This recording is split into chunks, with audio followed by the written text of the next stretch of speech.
And yes, we are back once again here. It is the Final Cut co-review. It is the Mark, the Movie Man, and the Blondish in front. She's still got kind of that, still got that cranberries cut going on there. So, Oh, believe me, get used to this. The cut is gonna stay. The I like it. color, that's going away March 11th. So stay tuned, kids. It's gonna be platinum.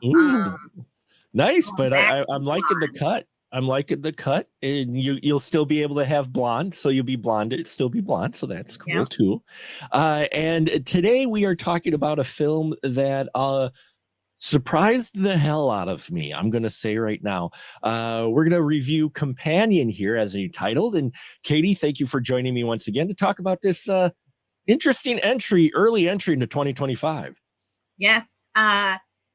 It was my favorite film of 2025 up until last night when I saw something else. And we'll talk about that at the end of the show because I don't want to spoil anything. But I love Companion. I think it's so clever. I think it's an important topic with different aspects, but it says so much about relationships and the power dynamic that you have and the toxicity that is in them. I have told everyone when you go in to watch it, go in, do your best. I mean, as I always say, I never watch trailers. I never watch teasers because I just want to go in like fresh eyes. Yeah. Nothing regarding the film. Unfortunately, with this one, they would give like little I kind of want to call them dewdrops where they just like all over. And then they did one where it's like it's like basically giving away what kind of the like, spoiler, which I don't understand why they did that. That actually makes me really, really mad. But when I watched it for the first time, there's at least one scene that I'm like, okay, yeah, that's not right. That that definitely I don't care what you're trying to say, but it's like, no, that tells me that something else is going on. And then it's like, okay, that one scene kind of gave it away. And I'll talk about that later too. Not to throw out the spoilers right away. No, these are spoiler reviews anyway, but no, by all means, I mean, if you want to get into it, whenever, otherwise. But I got to say, Jack Quaid, I think I love him as like that he's like that cute and handsome, but he's like that everyday kind of guy where it's like, he's like lovable and goofy, but then he can twist on the evilness, which he's very, very good at. And Sophie Thatcher, who's just becoming the genre queen lately. Yeah. I mean, she's killing it with small parts, with big parts. And I'm loving her choices, what she's doing. But I really think that the two that stood out to me the most were Lucas Cage and Harvey Guillaume. I love their characters. I love their relationship in the film. They really, to me, they were the heart of this movie. And it made me sad, which I don't know, like especially with this topic, it's like, it's a dangerous topic to have feelings regarding what's going on. And but it's also good because you want to know, it's like, look, you can't misuse people and do things that have been done. And I think their relationship really, like I said, they're the heartbeat of the film. Well, their relationship is the contrast to Josh and Iris's relationship.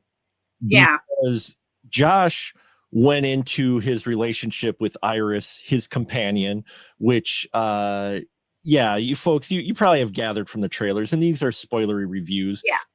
Basically, Iris is the robot companion for Josh, and Patrick and Eli. Patrick is the robot companion for Eli, which is revealed fairly early on. But their relationship is interesting because you feel that Eli went into his relationship with his companion with genuine intentions while the setup, and that's why their relationship is a little bit more complex than cut and dry with Iris and Josh, because Mhm.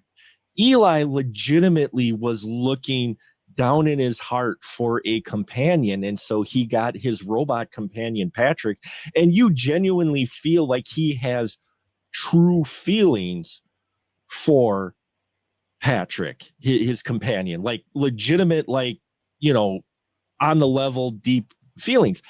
Josh and Iris, Josh always feels like he's going through the motions, but he's still, that is your traditional, more toxic relationship, in that he has seen Iris as his accessory. Yes. And that comes through, fairly quick, that she's his accessory. And I went into this cold. So Okay. I wasn't sure how they were going to set up Iris. I wasn't expecting right away Iris to be the robot. I thought maybe something would happen and he would get, a companion or whatnot. But I also, while watching it, going, oh, I bet she's the robot. Just the way they were talking, Josh and Kate, who's played by Megan Surrey, who actually I liked her in this as well, though she doesn't get a lot of screen time. Their conversations of that about it, like, oh, is this going to go where I think it is as far as Iris? And sure enough, he tells Iris to just shut down, to go to sleep, and he can shut her off at any time. And like, oh, okay.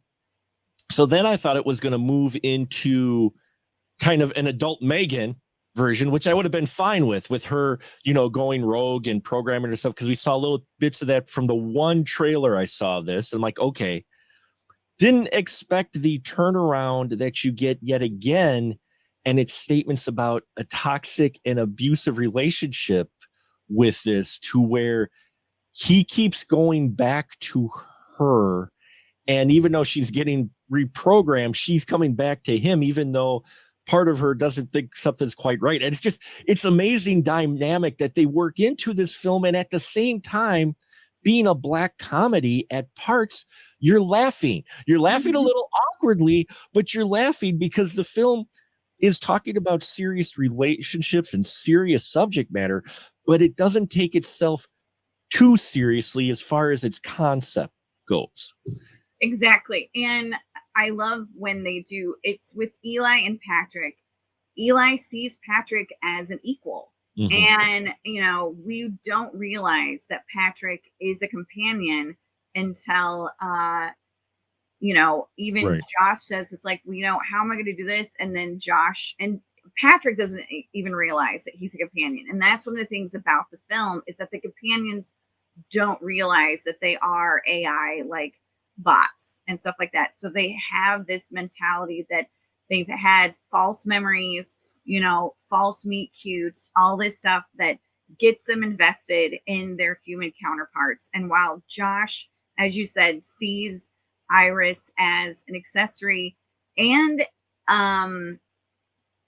what was I going to say? And just almost like a piece of luggage. Oh That's yeah. one of the things, like when I was watching it, I saw the thing that it's like, okay, well, I know that she's a robot, and Right. that's bummer. And I really wish they wouldn't have done that. It's not like I was looking for the trailer. It just came up in one of those like little in betweens when you're watching something on like Hulu or something like Mm-hmm. that. And I was like, Mm-hmm. okay, really didn't want to see that, but whatever. But when they get to this weekend getaway that they're going to, and they get out of the car, and she's like, thank you, car, and he's like, thank you, car, and stuff like that. But when they're getting out of the car and they're going up to the cabin, this is where I knew, it's like, okay, no, he's carrying the little weekender bag. He's Yeah. carrying the little weekender bag, kids. Meanwhile, Irish is carrying these giant suitcases, and I'm like, okay, yeah, no, she's a robot. Yeah, Yeah. he's definitely using her as like an indentured servant, kind of like, it's like he doesn't have like the feelings that, it's like, she's a good looking thing, and he does stuff to her, but there's nothing more than that. And that's the thing, like, even farther in the film, when you get to the text, they talk about how a lot of these companions, they that humans use them for nefarious reasons to Yeah. like beat on and do different things, which is horrible. And there's actually a movie out there right now that goes into that subject where they have someone who they make these you know, robots, AI bots, whatever, and they're used specifically for, you know, that horribleness in the human brain that wants to do this to people. And I'm like, God, that is horrible. But then you've got the, you know, shining light of like Patrick and Eli, where it's like, oh, you know, these are two people who Patrick loves Eli. And even throughout the film, when he is misused and mistreated and his inner workings are manipulated, um, that feeling that he has, that true self, and that, you know, that equalness that he had with Eli and that love comes out. And then, you know, he takes the step that he has to take, which I think, I mean, it's hopeful. That's a little bit naive in that, you know, that would happen in this sort of world. And I love, one of the things I love, it's like when they have Iris, she's not necessarily naive. It's No. more of that like giddiness and hopefulness towards love, you know, like when she has this memory of like the meet cute between her and Josh. And that's always what brings people back, like when you're, you know, usually in abusive relationships, you go back to those like, oh, the salad days when we first met, and this is what it used to be like, and this is how cute it was. And then when it goes more into like, he's a dick, he's a jerk, it's like, but I remember this way when he used to be, and there's a possibility he could go back to that. But she has that, it's like, but you guys fell in love, and that's, you know, I believe in that and stuff. Mm-hmm. And when she says it, you don't, I mean, and this is Sophie Thatcher's performance, I don't hear it as corny. I hear it as like a true, like, I think that's great. And even though people kind of look at her, she kind of has that like shame that it's like, shit, did I say the wrong thing? And that's great, because it's like, again, they're making these robots have these actual feelings that they're worried about how they are perceived on the outside, and yet they don't realize that they are actual robots, which, I don't know, that's something to think of in the future. I mean, believe me, I think once we start doing that and the robots are there, it's where it's humankind is just, it's our numbers, or our years are going to be numbered right there. That's me with my theories and all that stuff. Maybe, you know, call me a naysayer, call me, I've seen way too many movies, but once we start doing that, I'm like, nope. But here's my thing, and this is something that I don't think, I feel like more companies should be doing if they're really going to work on that. Why aren't more companies, if they're, I mean, not more companies, but why isn't someone trying to perfect like computerized dogs or computerized cats or pets? I mean, that would make gajillions of dollars. Oh God, yeah. I mean, for companions that, you know, like unconditional love, you don't have to worry about it, all that stuff, especially for people who have lost their animals. I mean, that right there, hi, we need it, like right here, right now. I said it right here on your show, Mark. This is where the money market is. Oh yeah. Make lifelike robot pets.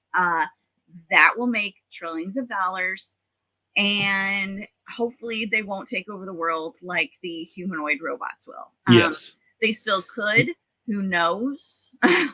But at least it would be less of the Planet of the Apes on the Planet of the Apes, you know, anniversary. So there you go. Well, and it's funny. Yeah, I mean, yeah, robot pet companions that are very realistic. For sure, a pet that will live as long as you do, maybe longer. Hell yeah, you'd make tons of money. I mean, you could charge more, you know, if it's a one-time thing, and then you got maintenance contracts. But you know, people would I mean, then you don't have to worry about the pain of losing a pet, which is part of the reason why we kind of haven't replaced ours, is because it was difficult when we lost our cat, you know. Same. And so yeah, it's interesting, but that's what's interesting about, and that's what I liked about this film too. This film almost got 5 stubs for me. It got 4.5. And the only reason it got 4.5 is because there were a few opportunities where they could have made this film even more impactful than what it was. And it's just little things. Like in the beginning of this film, we get a narration. We get a narration from Iris, and she goes through this little paragraph, and it's a voiceover while we're seeing their love meet of how she met Josh. And she said, that was the moment I fell in love with him. And then, I also killed him, were the two defining moments so far in her relationship. And I'm like, I wish they would have left the kill him off and just say that was, there were 2 moments in my life where I felt the strongest emotions. The first one was when I fell in love with him. Then you cut to title. Then you go to the end after she has actually done the deed, and you have that same statement like she has, but then adds, and when I killed him. I think that would have been so much more impactful, but by revealing the hand right in the first 3 minutes that she's going to kill him, that took just a little bit away from the, how is this going to play out? Because then you kind of knew. I agree. I totally agree. For me, this movie was a 4.75. I thought it was amazing. Yeah. I can't blame the marketing as my rating for that. But one, the whole thing with the luggage gave it away to me that she's got to be a robot. Right. 2, that part, to me, it gave away too much from the beginning. So I was like, all right, well, I know that I know that Jack Quaid's going to be a dick. So that kind of gives away a lot just right from the beginning. But the other thing was that the one couple that are made of like actual humans, which is Kat and is it Sergey? Yeah, Sergey. Yeah. I understand that he's, she's supposed to be his mistress, but this is his lake house. He's an oligarch or whatever he is. He's rich. We know that he's rich. But at no point did I really see them have like any sort of romantic. It's like, of the one couple that, is there and it's his house, I didn't see like a thing between them. I would almost think that it's like, oh, he lives here and she's got a room to herself and all that stuff. I just would have liked to have seen, because I know that the whole reason for them being there, and again, we're spoiling this, so if you don't want to know, don't listen after this. The reason why they're there is that Josh can control everything regarding Iris, including her emotions, her strength, intelligence, and like what language she speaks and stuff like that. So Sergey is definitely has been told that by Kat that it's like, look, if you want to get together with Iris, since she is Josh's property, you can go ahead and do whatever you want, all that stuff. Thing is, this is unbeknownst to Iris, because obviously, as we've discussed, Iris doesn't know that she's a robot. Iris doesn't know. Iris thinks she can control everything, on her body, and who says what and when and how, because that is her decision. But Sergey has the understanding that he can do whatever he wants to Iris. Iris does not like that, and nor should she. And when he attacks her, Iris attacks back, and it is very bloody and messy. Kat, I just wish that there had been, I felt like there was more sexual tension between Kat and Josh, which in the film that there's not, which Kat very much is like, ew. And it's like, no, there's like, what do you mean, ew? What do you mean? Like, why? And this is Josh saying this to Kat, because Kat's like, ew, no. And it's like when someone suggests that they're together, she's like, ugh, gross. And he's like, And Josh is like, no, we're not. Wait, why am I an ew? Like Yeah.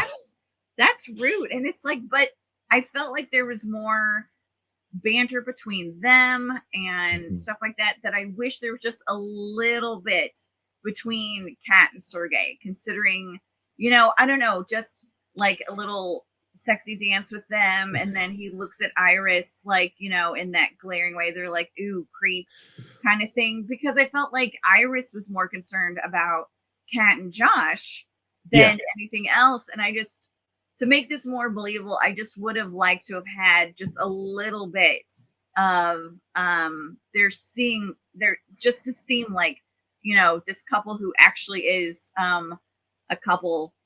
Well, that way between Sergey and Kat. And I know Kat is in it for nefarious reasons. Yeah.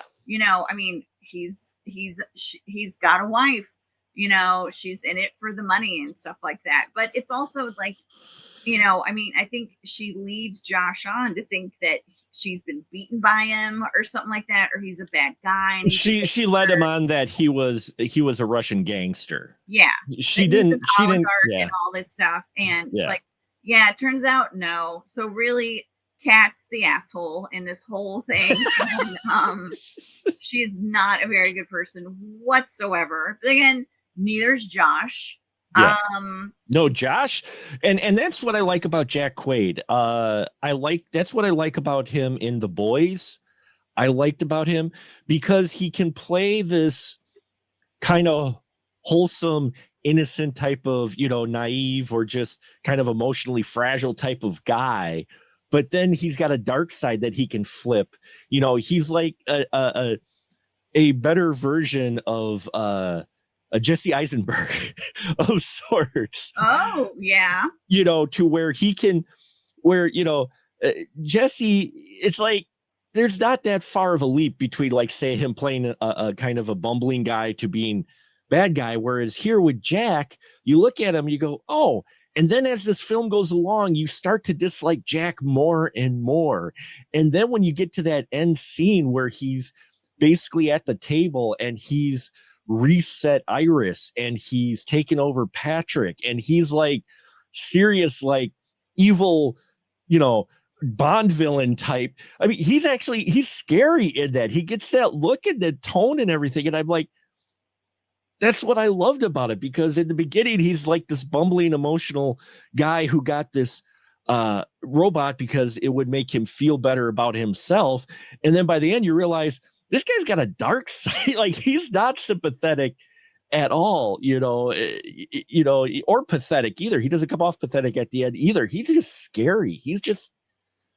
Let's just call it what it is, Mark. I mean, he's a dick. He's a dick. He's a straight up dick. Like, yeah, I mean, you can understand, like, because it's the bumbling awkwardness. Like, I get what you're saying. He has, like, Jesse Eisenberg kind of has that, like, nerdy awkwardness, and Jack Quaid, I feel like, has that bumbling sort of awkwardness, but also, like, boy next door kind of look about him, like, aw shucks sort of thing.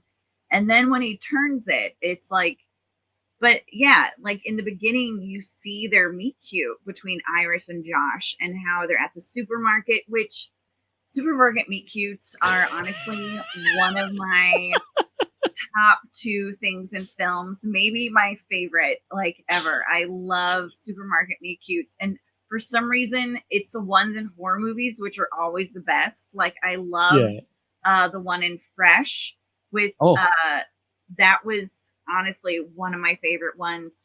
But with this one, Iris is very much like Snow White, walking through the baby blue, the headband, the purposeful steps, it's very perfect. She's picking up a peach and looks up, and there's Josh just staring at her. And then he, like, wants to talk to her, and he takes an apple, and then all of them fall down and they do the giggle. It's like, oh, it's such a perfect meet cute. And it's like, oh, he's a klutz. Look at him. Whoops. There you go. That's adorable klutz. Yeah, that's how he won this beautiful girl. And then it's like, oh no, you're just an asshole. And that's why you have to have a robot. It's like, because you're just a dick. And it's like, yeah, that totally makes sense now. But and even when the thing that makes him even more dangerous in this film is the more he messes up, the more bad things he does. Because Yeah. then, when they he calls in and does the, oh my gosh, she went nuts on the telephone, to the people that the company that made Iris, and they bring her in. It's like, yeah, we'll just, go through what you saw. It's like, yeah, unfortunately she, the way she killed herself, I don't think she can do that. It's like, oh no, the core memory isn't, in her head. It's Head. down here. It's like, oh, okay, See, well, good. Yeah. that was And then you can see like the wheels turning in his head. It's like, fuck, fuck, fuck, fuck, fuck, fuck, shit, shit, shit. Okay, okay, I'm screwed. This is horrible. This is bad. This is no. This is okay. No. What am I gonna do? And then it's like, and there, it's gonna get even worse. yeah. The best villains can think of the best villains that I always like will panic at first that their plan didn't go quite according to plan, and then they immediately think on the fly. And in that case, he makes Patrick pose as the cop that they killed before, and I love that. I'm like, because I was sitting there going, how are they going to get out of this? I'm like, oh, for the most part, this is a smart script too. This is some smart sci-fi. I liked this because I thought when Josh had Iris basically shoot herself in the head because he took her intelligence down to 0 because he can control that. On his cell phone, which is very handy. On his tablet, his cell phone is handy tablet. I'm like, oh, that's how we're going to do this. And she's going to have some kind of miraculous, repair or something, come back. And then they describe, well, no, everything's on the hard drive. Being an IT guy myself, that makes sense because the body cavity and everything is larger to store your memory and the hard drive and, SSD card that for record. I'm like, that made sense, and they said, oh, all that's in her head is the Wi-Fi and video camera. I'm like, that actually made sense. And I don't remember that often where we have had an Android, cyborg, whatever, that didn't have its processing unit and that in its head. So the fact that they just did that, like, elevated the film instantly. Just the tech sci-fi geek in me was like, oh, okay. Like they put some thought into this so that when she does come back after they, repair, and we've got Patrick under the control of Josh and killing people, when she comes back, it's more believable. I'm like, oh, hell yeah. And that's what I liked too, was that I thought for sure it was going to be just robot on a rampage once she got hold of her own control and she realized that she could do this. We find out Josh jailbroke her in a way so he could control her emotions more, because the robots are made not to hurt humans. Go figure. Directive 1, and he hacked that. But anyway, there's at least 2 or 3 moments to where she gets like reset. And you're like, oh, well, how's this going to play out now? And they actually set that up well. And I liked that. I liked the fact that, it wasn't just her completely on a rampage, like, okay, I'm super robot now from here on out, because it made you kind of question, how is this going to play out? And I loved that about this, that's a refreshing take on this very common subject that's even coming more common every year. Yeah, one of the things that I liked about it, and as you said, there are certain things that they're programmed to do, like they're not allowed to lie. And when she takes Josh's tablet to, understand her settings, and he had put her intelligent at like 40%, she's like, really? And then like upset. But then, she's smart enough to like get his car, and she's like, then she messes with her because it's by voice commands. And I like that the film is set in the future, not in this far away future, but honestly a very accessible near future that I would say maybe 10, 15 years, if that. And the car is it's a self-driving car, and it's all worked by voice commands, but it's by Josh's voice commands. So Iris like changes her voice to do that. And then when she's like in the car and she thinks she's can get away and she like can go home and like figure out what's going on and all that stuff, the car stops and she's like, crap.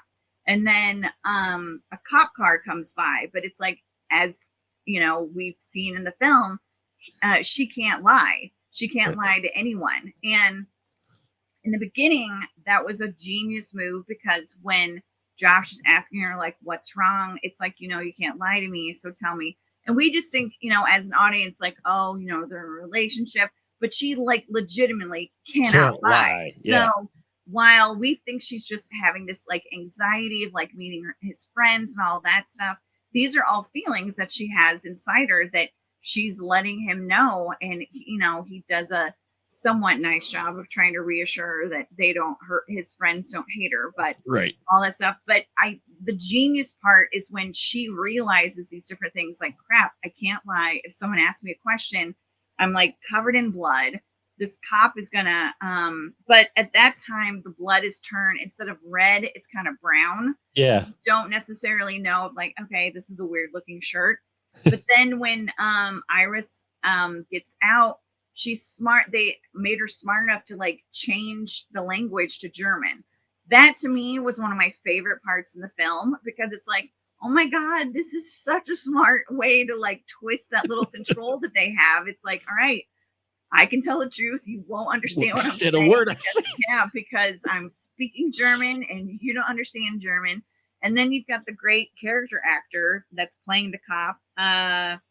Sorry, I'm going to get Mark Menkachak. I don't know how to pronounce that. You probably pronounce it better.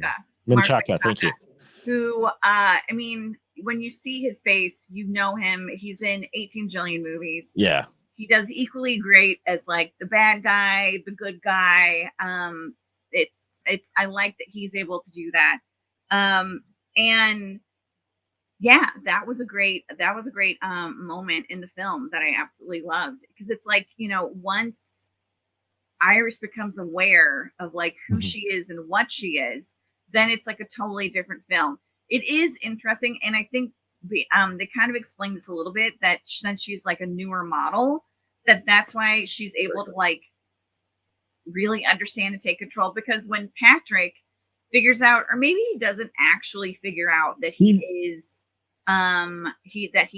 actually a robot, he just is manipulated so much, not by Eli by any means, but just by Josh. And Eli kind of shuts him down before Josh can sort of like it. It's like, well, you know, so is Patrick, and it's like, and Patrick, go to sleep. But yeah, I love the way that they have Iris take control, and not in, as you said, not in like the, you know, she's gonna have like super strength and it's like throwing stuff and like she like lifts up a car. It's like, no, she doesn't. I mean, she could, but they don't have her do that. They have her do it in a realistic way and have her taking control. And you know, the ending, not the end, but the final kill, love that they used what they did. I think we all know, once you saw that in the movie, that it's like something's going to happen with that. They really make an emphasis on it, and it's like, oh, that was perfect. But then when you see her like driving away, and she's driving away in Sergei's like, you know, actual you know, old school car too. Yeah, like a real gas guzzling car, with his jacket and her T2 hand and all that stuff. She's driving away and she looks in the car next to her, and it's a robot that looks just like her with blonde hair, who's just smiling away while the guy that's driving is just like going on a rant. You can just tell that he's just complaining about who knows, there's some sort of bullshit. And she's just like, that's great, honey. Yeah. And then she sees Iris, and Iris waves, and it's like, wait a minute, why does that woman look like me? And why is her hand like all metal? And like, and that's one of those things like, okay, who knows? Maybe this will start a revolution.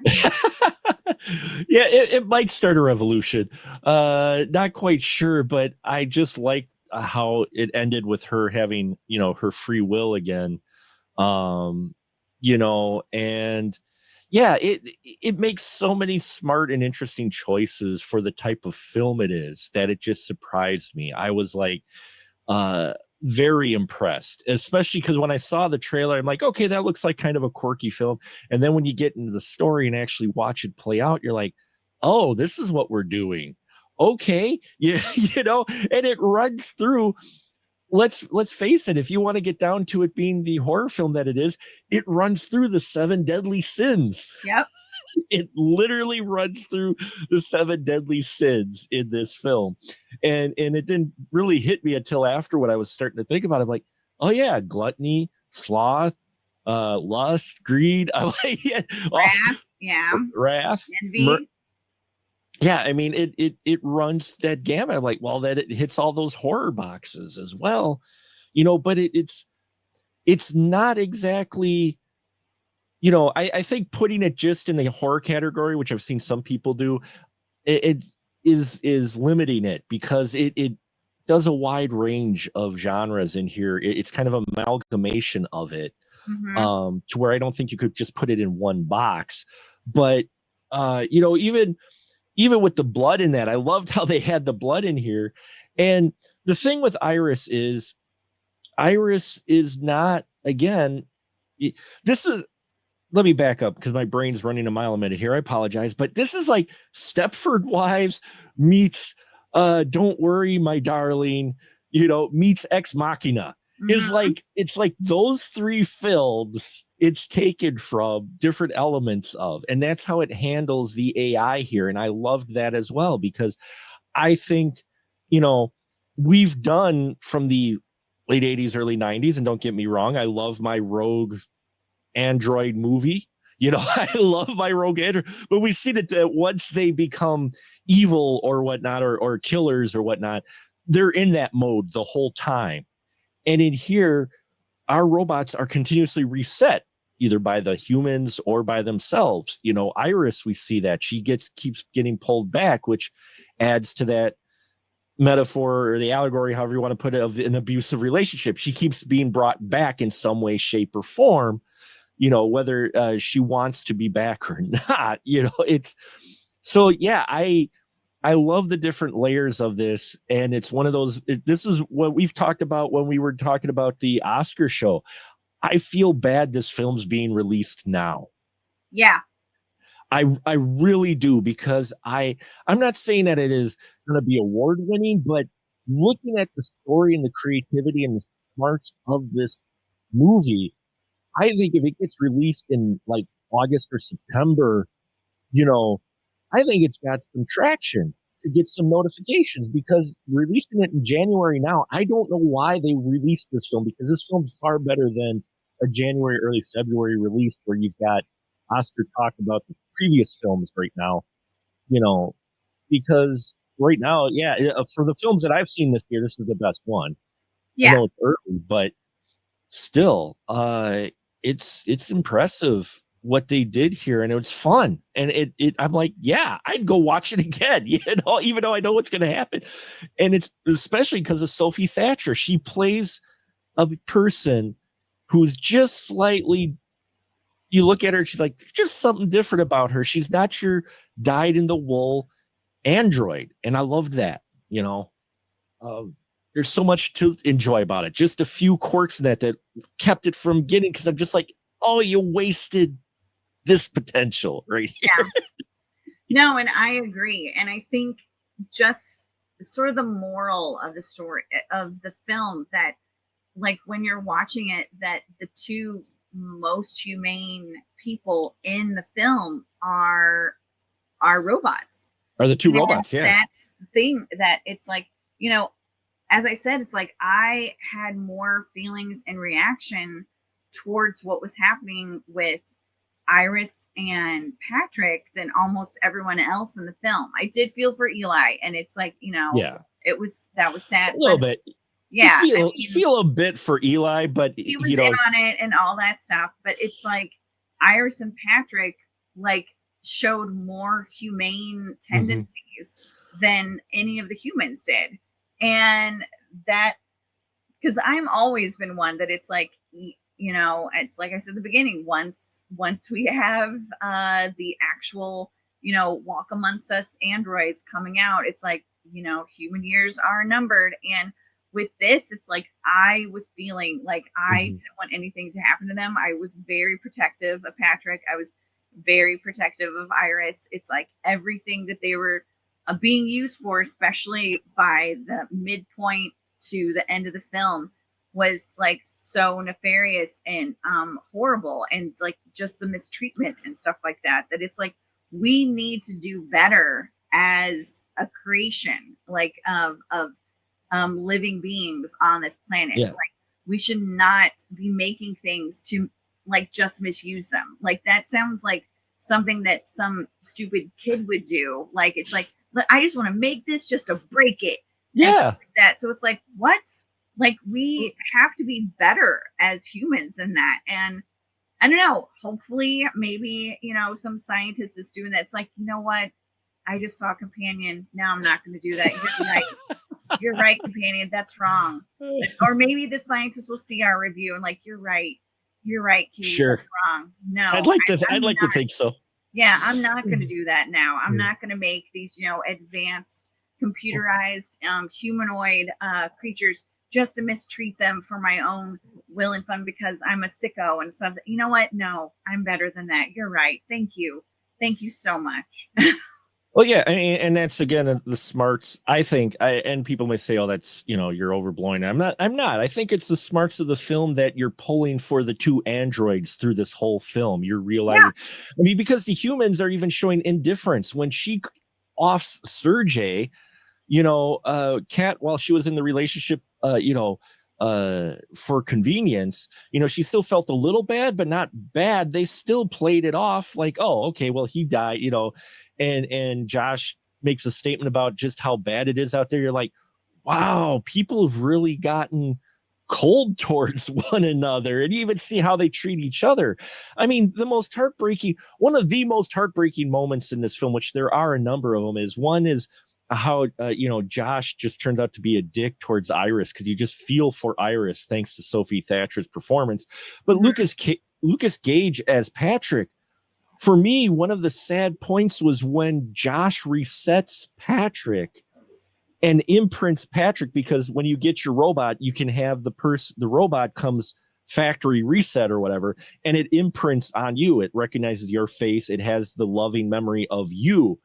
When Josh decides to reset Patrick so he can use Patrick, that was heartbreaking for me, erasing the memories he had of meeting Eli just to use him as a weapon to get Iris back. And I'm just like, I'm sitting here feeling for Patrick, and I'm like, damn it. It's like, leave him alone. Leave Patrick alone. Oh, yeah. Well, no, and I think, the three movies that you talked about, Ex Machina, Step for Wives, and what was the third one? Don't worry, my darling. Yes, Don't Worry, My Darling.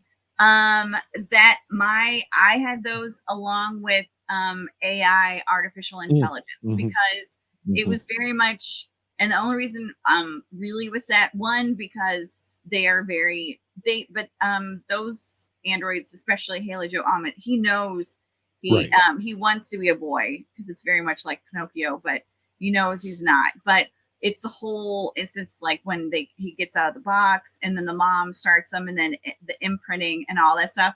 That was so much like AI that I was like, okay, I see what you guys are doing, kind of like taking little bits and all that stuff. But I think, I agree. I don't understand why this film came out other than a sacrificial lamb. Like, look, it's a great movie. They need to have a great movie, at least one great movie to start people coming to the theater again.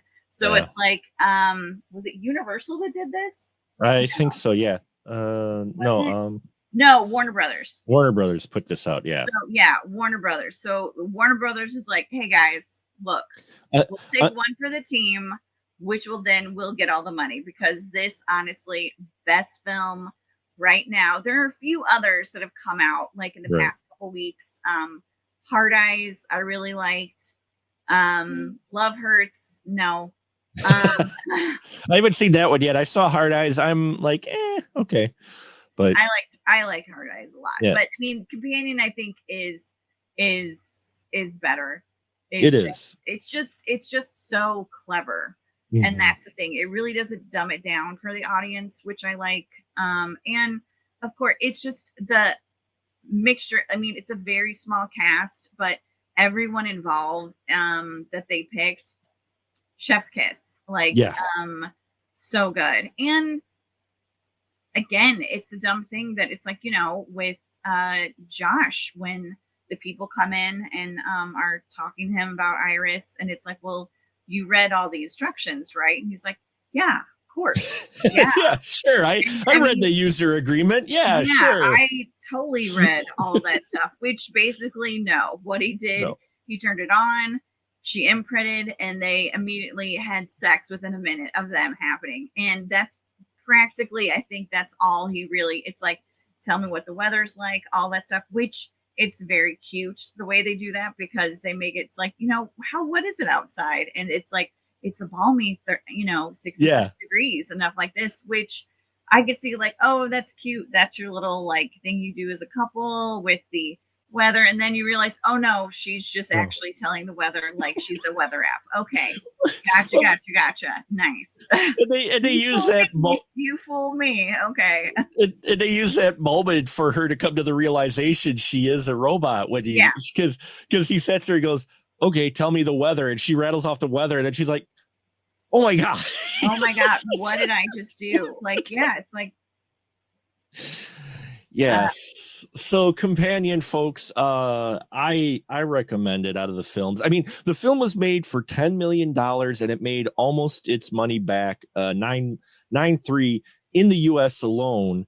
Overall, between US and Canada, it made 15 million, and worldwide it made 26 million. So it's a hit. It's made double its money back worldwide, thankfully, which makes me very happy for that. well, and it's only been out like 2 weeks. 2 weeks. It's still Yeah. going. I mean, we've got, and then if it gets picked up for streaming, which I hope it will. One thing, this is from what I've looked at, this is the feature film debut of Drew Hancock, who is the writer and the director. He's written a number of things and directed a number of things for television, but as far as a feature film, and he wrote, I don't know if he wrote the entire series, but he wrote a number of the episodes for Suburgatory, that starred Jane Levy. If you've not seen that, I love that show so much, and it pissed me off so badly when it was canceled. It's like, oh, the good ones when they have like 1 or 2 seasons. Like, Yeah. no, keep going. You're so good. Why are you canceling it? Like, it had a great cast and stuff like that. So I'm very happy to see like he's doing something like that. And I'm like, good. It wasn't just like I mean, I love his writing. So I hope he does a lot more for the big screen and stuff like that. I'm excited. Yeah, if he can do something like this on a smaller budget like this, I'm happy for it. And it warmed my horror heart that I got to see the New Line Cinema banner in front of this movie, because I'm like watching it. I'm like, New Line Cinema. And I'm like, they did bring it back, because I know it wasn't used for a while, but they had talked about bringing it. And I'm like, if you're a horror fan from the 80s to the 90s, New Line Cinema was the banner. When you saw that, you're like, okay, this is, and that's where the darker stuff get. And yeah, I'm excited for this. And who knows, maybe it'll be remembered by next year awards season. Probably not, but I kind of hope so, because I think they do. If anything, some of the script writing, some of the writing and performances, I think deserve at least to be recognized, because for the type of film it is, it's going to impress you, and we haven't touched on everything, and we'll wrap it up here. But it's, for me, I love when a movie surprises me when it's a big, release like this, because you look at it, go, well, okay, that kind of looks like it's a little quirky or gimmicky. And then you get into it and you're like, oh, okay. And my oldest went with me, my son, and he loved it. He dug it. He gave it very high praise as well. So, you know, if that's anything, he's a 20 something. So that tells you it strikes a chord with a lot of people. So, yeah, Katie, thank you so much for doing this co-review again. And as always, where can they find your stuff at? They can find me at The Blonde in Front on Instagram, Facebook, YouTube, and TikTok. I should be writing some reviews and doing some reviews for Film Obsessive very, very soon. And then also guesting on different podcasts and blogcasts that I always put on my different social media sites. Fantastic. So check it out, folks. Links to the Blonde in Front stuff will be in the body of this review. As always, thank you, Katie. Always a pleasure to talk films with you. And yeah, until next time, folks, keep that ticket stub, would you?